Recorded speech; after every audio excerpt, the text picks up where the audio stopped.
Jake LaMotta, best known for inspiring the Academy Award-winning film Raging Bull, died on Tuesday at the age of 95. USA Today Sports Miami AP, Jake LaMotta, the former middleweight champion whose life in and out of the ring was depicted in the film Raging Bull, for which Robert De Niro won an Academy Award, has died, his fiancée said Wednesday. He was 95. LaMotta died Tuesday at a Miami area hospital from complications of pneumonia, according to fiancée Denise Baker. "Rest in peace, champ," De Niro said in a statement. The Bronx Bull, as he was known in his fighting days, compiled an 83,194 record with 30 knockouts in a career that began in 1941 and ended in 1954. LaMotta fought the great Sugar Ray Robinson 6 times, handing Robinson the first defeat of his career and losing the middleweight title to him in a storied match. In the fight, before he lost the title, LaMotta saved the championship in Maviascript fashion against Laurent Dothul. Trailing badly on all 3 scorecards, LaMotta knocked out the challenger with 13 seconds left in the fight.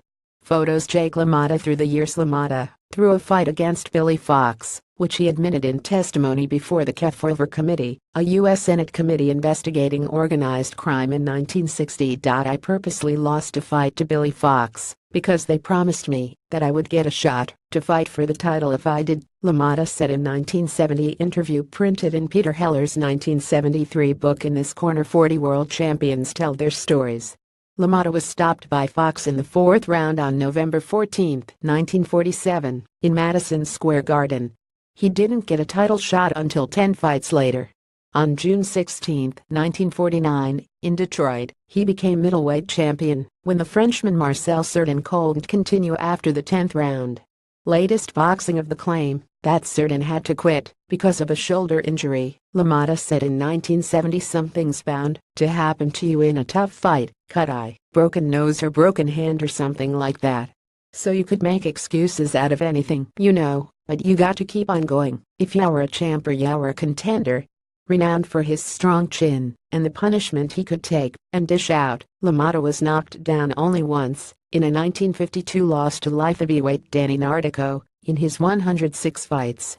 LaMotta's first defense was supposed to be a rematch with Cerdan, but the Frenchman was killed when a plane en route to the United States crashed in the Azores in 1949. So in his first defense, LaMotta outpointed Tiberio Mitri on July 12, 1950, in New York. Then on September 13, he rallied to knock out Dothul at Detroit.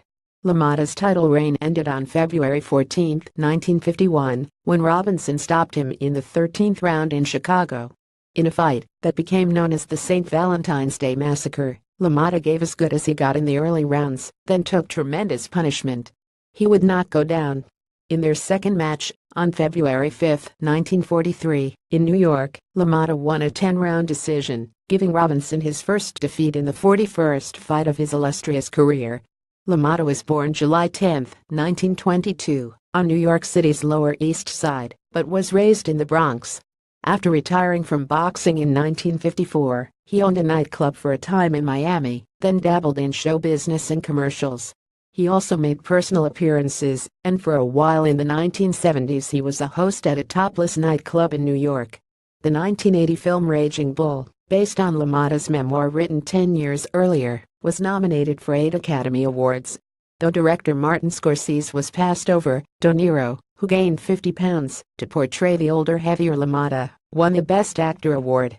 In 1998, LaMotta, who had 4 daughters, lost both of his sons. Jake LaMotta Jr., 51, died from cancer in February. Joe LaMotta, 49, was killed in plane crash off Nova Scotia in September.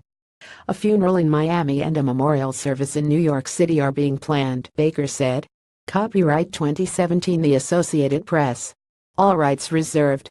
This material may not be published, broadcast, rewritten or redistributed.